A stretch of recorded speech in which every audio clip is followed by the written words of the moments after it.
ایلان مسک کا انسانوں کو مارس پر پہنچانا ہمیں کوئی فضول یا کوئی خیالی بات نہیں لگتی۔ ٹیسلا اور اسپیس ایکس کے مالک ایلان مسک کا واضح طور پر پلان ہے کہ 2050 تک وہ انسانوں کو مارس تک پہنچا دیں گے، اور ایلان مسک کا یہ پوری طرح پلان ہے کہ وہ مارس پر ایک ایسی کالونی بنائے گا جس میں 1 ملین پیپلز رہ سکتے ہیں، اور وہ بھی ارتھ کی مدد کے بغیر۔ ایلان مسک کے اس پلان کا کافی مذاق اڑایا جاتا تھا، لیکن مارس کولونائزیشن کے اس پلان پر لوگ تب یقین کرنے لگے جب ناسا نے بھی اسپیس ایکس کمپنی کو جوائن کر لیا، کیونکہ اسپیس ایکس راکٹ ٹیکنالوجی میں کئی سالوں سے کافی ترقی کر چکی ہے۔ جیسا کہ ہم جانتے ہیں کہ ٹیسلا الیکٹرک آٹو کارز بنانے میں کافی ماہر ہے، اسی طرح اسپیس ایکس کے راکٹس کو بنانے میں بھی ایسی ٹیکنالوجی یوز کی گئی ہے جس میں کم سے کم فیول استعمال کر کے اسے اسپیس تک پہنچایا جا سکتا ہے۔ مارس، جو کہ ارتھ سے 6 کروڑ 20 لاکھ کلومیٹر دور ہے، وہاں تک انسانوں کو پہنچانے کے لیے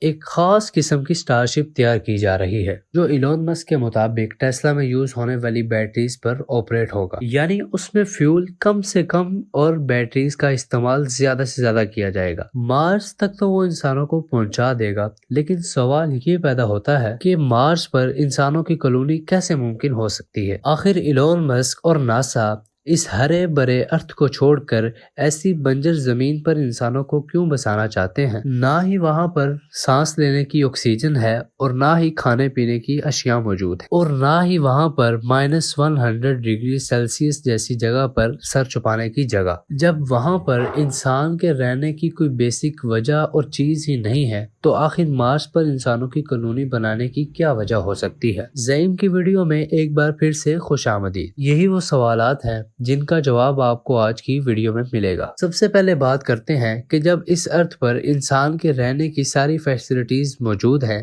تو پھر انسان کو مارس پر لے جانے کی کیا وجہ ہو سکتی ہے؟ پچھلی کئی صدیوں سے ہمارے پلانٹ ارتھ پر جو بھی ریسرچ ہو رہی تھی، افسوس کے ساتھ ان تمام کے ریزلٹس نیگیٹو آئے ہیں۔ سائنس دانوں کا کہنا ہے کہ جب سے انسانوں نے فوسل فیولز یعنی پیٹرول اور گیس کا استعمال شروع کیا ہے، تب سے ارتھ کا ٹیمپریچر بڑھتا جا رہا ہے، اور ایک وقت ایسا آئے گا کہ جب یہ ٹیمپریچر اتنا بڑھ جائے گا کہ اس پر کسی بھی جاندار کا رہنا ناممکن ہو جائے گا۔ ایک سروے کے مطابق ہر 10 سالوں میں ارتھ کا ایوریج ٹیمپریچر 0.16 ڈگری سیلسیس بڑھ رہا ہے، یعنی جن گرم علاقوں میں اب انسان رہ رہے ہیں، اگر یہ سب اسی طرح چلتا رہا تو آج سے 150 سال بعد اس جگہ پر رہنا ناممکن ہو جائے گا۔ ٹیمپریچر بڑھنے کی وجہ سے گلیشیئرز بھی دھڑا دھڑ پگھل رہے ہیں، کی وجہ سے فلڈز، سائیکلونز اور سونامی کے چانس بھی بہت زیادہ ہو رہے ہیں۔ بات صرف فیول کے استعمال کی نہیں ہے، بلکہ اس پولوشن نے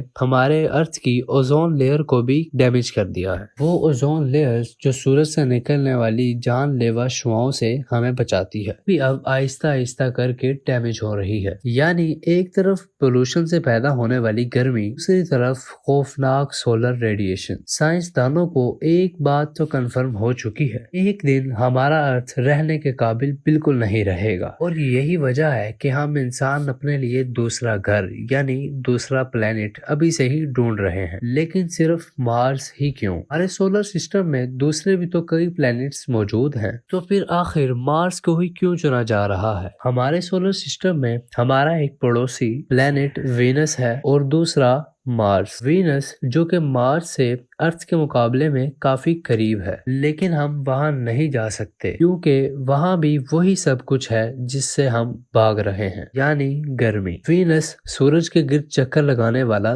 دوسرا پلانٹ ہے، جہاں گرمی اتنی شدت سے ہے کہ وہ لوہے کو بھی پگھلا کر رکھ دے۔ دوسری طرف ہمارا پڑوسی ہے مارس، جو کہ سورج کے گرد چکر لگانے والا چوتھا پلانٹ ہے۔ یہاں پر وینس جیسی گرمی تو نہیں ہے، لیکن یہاں پر سردی ارتھ کے آرکٹک ریجن سے بھی زیادہ ہے۔ صرف سردی ہی نہیں ہے جو کہ انسانوں کے لیے بہت زیادہ مشکلات پیدا کر سکتی ہے، کہ نہ ہی وہاں پر آکسیجن ہے اور نہ ہی پینے کے لیے پانی، یعنی انسان کے زندہ رہنے کی بیسک فیسلٹیز وہاں پر موجود ہی نہیں ہے۔ یہ ساری کنڈیشنز جانے کے باوجود بھی آخر ایلون مسک اور ناسا کے پاس ایسا کیا پلان ہے جس سے وہ مارس پر انسانوں کو زندہ رکھ سکتے ہیں؟ ایک MIT اسٹوڈنٹ مارگریٹا مارینووا کا آئیڈیا ہے کہ مارس پر روبوٹس کے ذریعے ایسی فیکٹریز بنائی جائیں جن کا کام یہ ہوگا کہ وہ دن رات صرف دھواں نکالیں، اور اس دھوئیں کی وجہ سے مارس میں بھی وہی سب کچھ ہوگا جو کہ ہمارے پلانٹ اس ارتھ میں ہو رہا ہے، یعنی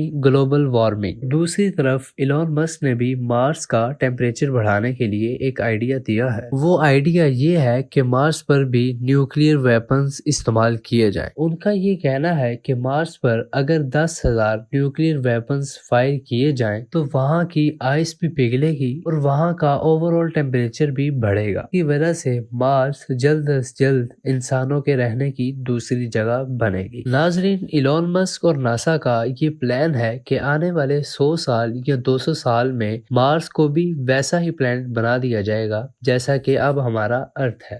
امید ہے آپ زعیم کی اس ویڈیو کو بھرپور لائک اور شیئر اور کمنٹ ضرور کریں گے۔ تو پھر ملتے ہیں اگلی شاندار ویڈیو میں، تب تک کے لیے ٹل دین اللہ حافظ۔